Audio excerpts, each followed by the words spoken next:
High প্রিয় শিক্ষার্থী, আমি আবু আক্কার আবারও ফিরে এলাম পরবর্তী নেক্সট ক্লাসে। আজকে লেকচার নাম্বার হবে 24। ঠিক আছে, শুরু করছি NMMSE অর্থাৎ national means cum merit scholarship এক্সামিনেশনের কিছু প্রিভিয়াস ইয়ার অঙ্ক আর কিছু গুরুত্বপূর্ণ অঙ্ক। ঠিক আছে, তো প্রত্যেকে খাতা কলম পেন নিয়ে বসো এবং ভিডিওটি খুব মনোযোগ সহকারে দেখতে হবে, এটা আশা রাখবো আমি। ঠিক আছে, চলো তাহলে আজকে নতুন টপিক অর্থাৎ নতুন প্রিভিয়াসের একটা অঙ্ক করবো। তার আগে থিওরি কিছু জানবো। আমরা আজকে জানবো যে সমবাহু ত্রিভুজ সম্বন্ধে জানবো। সমবাহু ত্রিভুজ কাকে বলে, সমবাহু ত্রিভুজের কিছু গুরুত্বপূর্ণ ফর্মুলা জানবো। ঠিক আছে, তারপর একটি অঙ্ক করব, তাহলে সুবিধা হবে। তো সমবাহু ত্রিভুজ আগে লিখে দিই। এখানে সমবাহু ত্রিভুজ আগে অঙ্কন করলাম। এটা এ, এখানে এ কল্পনা করলাম, এ ধরলাম, ধরো কেউ এক্স ধরতে পারে। এটা সমবাহু। আজকে শুরু করবো যে সমবাহু কী বলো তো, সমবাহু ত্রিভুজ। তো সমবাহু ত্রিভুজ কাকে বলে জানবো আগে। সমবাহু ত্রিভুজ কাকে বলে তার ভিত্তিতে একটা অঙ্ক দিয়েছে NMS-এর, সেটা অঙ্ক করবো। ঠিক আছে, তো যে ত্রিভুজের কি বাহুগুলি পরস্পর কি সমান, তাই কি বলা হয় সমবাহু ত্রিভুজ। যে ত্রিভুজের বাহুগুলি, যে ত্রিভুজের বাহুগুলি পরস্পর কি বলো, পরস্পর কি, পরস্পর সমান, তাই কি বলে বলো তো, তাকে বলে কি, তাকে বলে হচ্ছে সমবাহু ত্রিভুজ। ঠিক আছে, সবাই বুঝতে পেরেছো। এবার সমবাহু ত্রিভুজের কিছু ফর্মুলা জানবো, এর পরিসীমা জানবো, এর জানবো ক্ষেত্রফল জানবো, এর জানবো উচ্চতা বা কী জানবো, মধ্যমা জানবো। প্রথম হচ্ছে পরিসীমা। প্রথম ফর্মুলা জানতে হবে, ফর্মুলা সমবাহু ত্রিভুজ সম্বন্ধে। ফর্মুলা প্রথম হচ্ছে পরিসীমা। সমবাহু ত্রিভুজের পরিসীমা সূত্র কি, পরিসীমা হচ্ছে 3 ইন্টু একটি বাহুর দৈর্ঘ্য। 8 ক্লাসে কিন্তু একটা অঙ্ক আছে, 3 ইন্টু একটি বাহুর দৈর্ঘ্য, মানে 3 ইন্টু এ মানে 3a। বাহুগুলো কী ধরেছি, এ এ এ ধরেছি, তাহলে 3 ইন্টু একটি বাহুর দৈর্ঘ্য মানে 3a।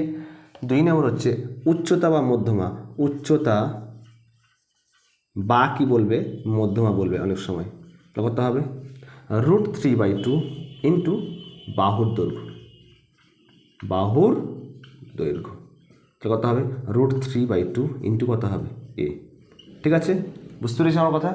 এবার পরিসীমা জানলাম, উচ্চতা বা মধ্যমা জানলাম, এর পরবর্তী নেক্সট কী জানবো, তাহলে নেক্সট জানবো কি বলো তো, ক্ষেত্রফল।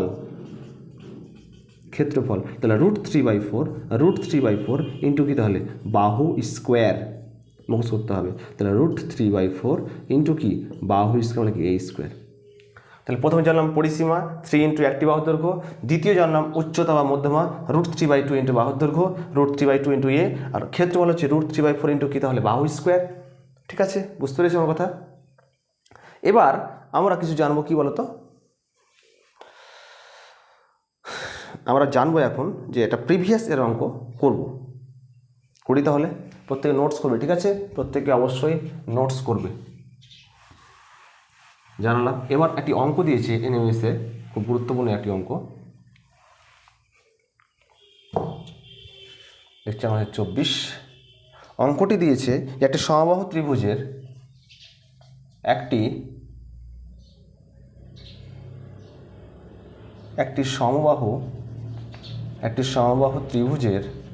একটি সমবাহু ত্রিভুজের দুটি বাহুর দৈর্ঘ্য, দুটি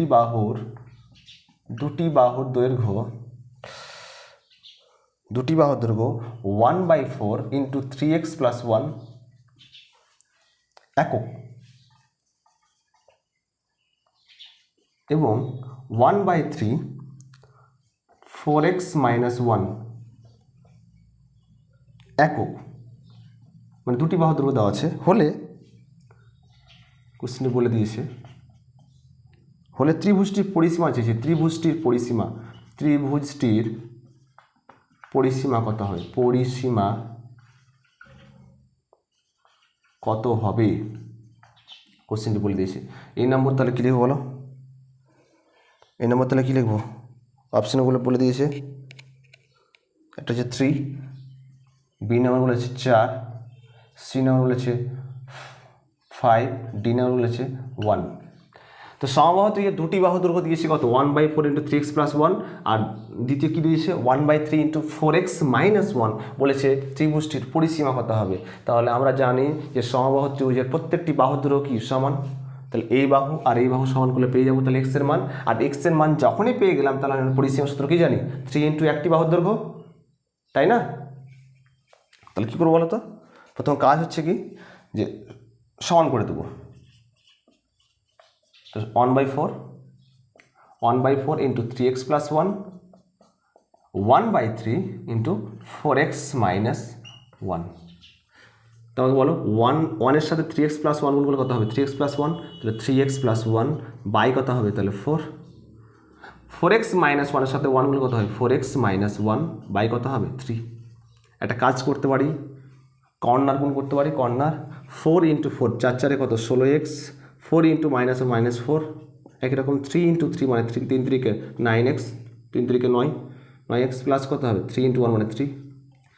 এক্সগুলোকে এক জায়গায় করতে পারি, দেখো এটা প্লাস 9x আছে, এই সাইডে কি মাইনাস হবে, তাহলে 16x - 9x, তাহলে +3 -4টা দিকে মাইনাস ওদিকে প্লাস হবে +4, তাহলে 16 থেকে 9 বাদ দিলে কত হবে 10 11 12 13 14 15 16 কত হবে 7, তাহলে 7x সমান কত 4 3 কত 7, তাহলে বলো 7টা এর সাথে কী আছে গুণ অবস্থায় আছে, এসে কি ভাগ হবে, তাহলে x সমান কত হবে 7 বাই কত হবে 7, 7 7 কেটে যাবে, তাহলে কী হবে 1, তাহলে x এর মান কী পেলাম বলো তো 1।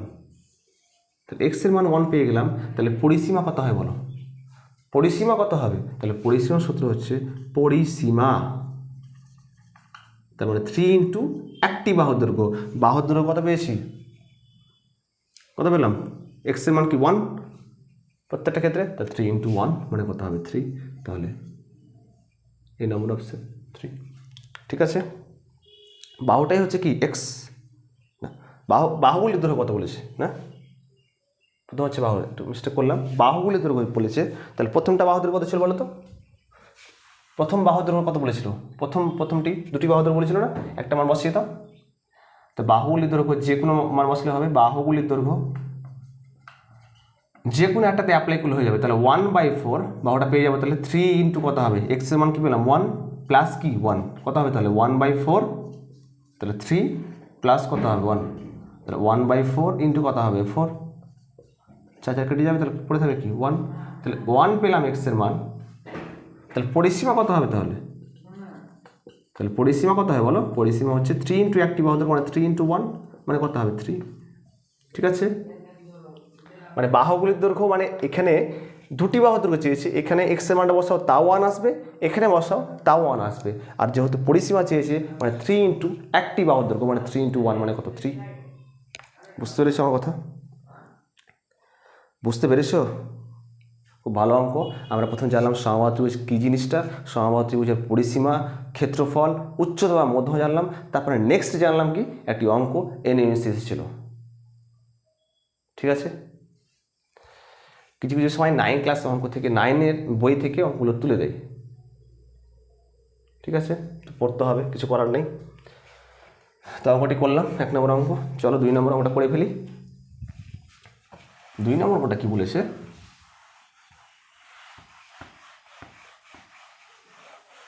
দুই নম্বরটা বলেছে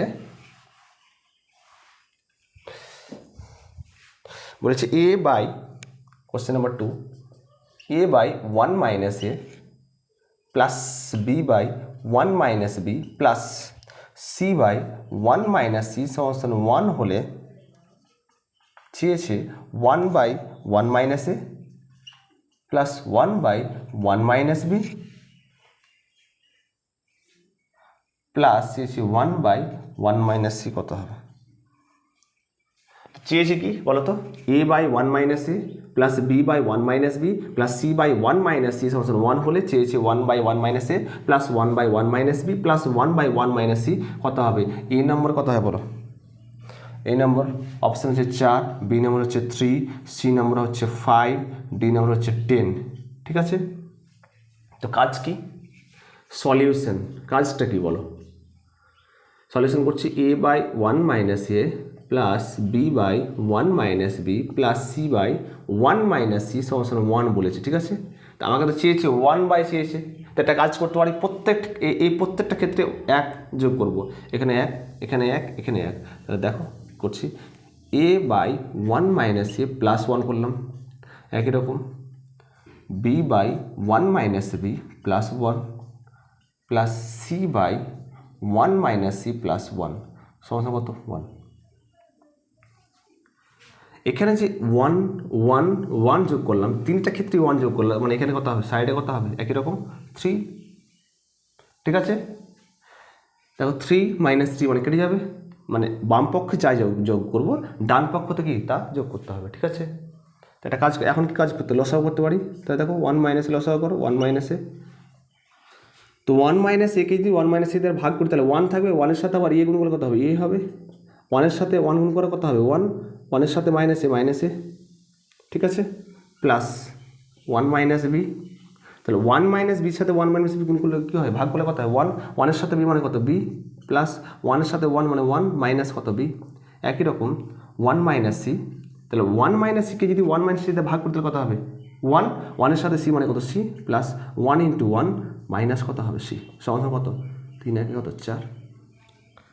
তাহলে মাইনাস এ প্লাস সি কেটে যাবে, প্লাস বি মাইনাস বি কেটে যাচ্ছে, প্লাস সি মাইনাস সি কেটে যাচ্ছে, তাহলে 1 বাই কত হবে 1 মাইনাস এ প্লাস 1 বাই কত হবে 1 মাইনাস বি প্লাস 1 বাই কত হবে 1 মাইনাস সি সমান কত 4।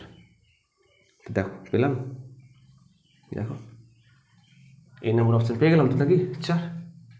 ঠিক আছে, সবাই বুঝতে পেরেছো আমার কথা, আশা করি বুঝাতে পেরেছি। যদি বুঝতে পেরে থাকো তাহলে অবশ্যই ভিডিওটিকে লাইক করতে হবে, and share and comment and subscribe করতে হবে। ঠিক আছে, আর বন্ধুদের মধ্যে ছড়িয়ে দিতে হবে, যেহেতু এনএমএস ম্যাক্সিমাম জন পরীক্ষা দিচ্ছে, একটা ক্লাস থেকে মিনিমাম 40 থেকে 50 জন স্টুডেন্ট পরীক্ষা দিচ্ছে, যাদের স্টুডেন্ট আছে 100+।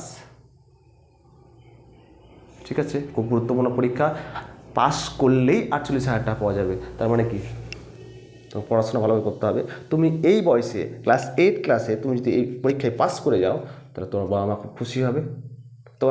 তোমার হাতে থাকবে কত 48,000 টাকা, তার মানে এই বয়সে তোমার হাতে 48,000 টাকা তোমার বাবা মাকে তুলে দিচ্ছ, বাবা মা একদম খুশিতে আত্মহারা। সেই জন্য তোমাকে কী করতে হবে, তাই এখন থেকে পরিশ্রম করতে হবে, প্র্যাকটিস করতে হবে বেশি বেশি করে, টাইম নষ্ট করা যাবে না। ডিসেম্বর মাসে 21 তারিখে পরীক্ষা, তার মানে কি টাইম তো নষ্ট করাই যাবে না,